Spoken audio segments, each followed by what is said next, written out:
প্রতি মাসে কমপক্ষে একটা কাউন্সিল মিটিং হয়। আজকে আপনাদের বিশেষ গুরুত্বপূর্ণ সভা এই কারণে বলবো, আমাদের আগরতলা মিউনিসিপ্যাল কর্পোরেশনের আজকে 4 বছর পূর্ণ হয়েছে আমাদের কার্যকালের মেয়াদ।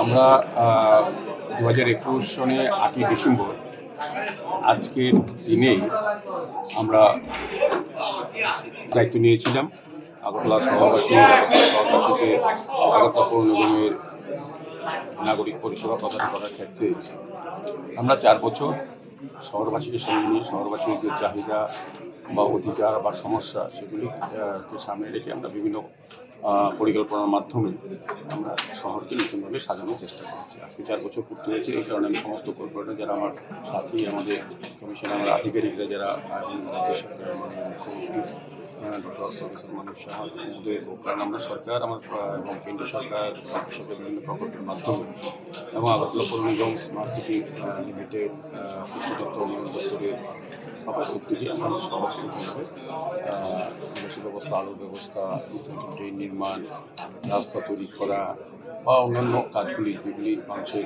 চাহিদা বা সমস্যা সেগুলি নিরসন কাজ করেছি।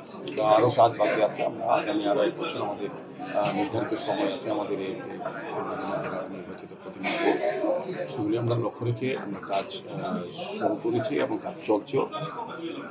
আজকে মূলত সভায় 4 বছরকে সামনে রেখে ওয়ার্ড ভিত্তিক কিছু কিছু প্রোগ্রামে হাতে নেওয়া হয়েছে।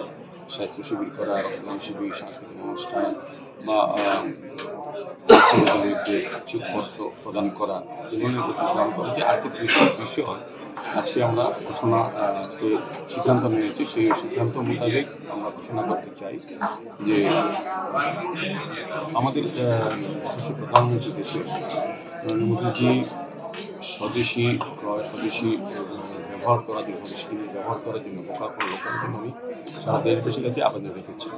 তো আমরাও আমাদের আগরতলা মিউনিসিপ্যাল কর্পোরেশনের পক্ষ থেকে সম্ভবত আগামী 28, 29, 30 এই মাসে আমরা একটা স্বদেশী মেলা করতে যাচ্ছি।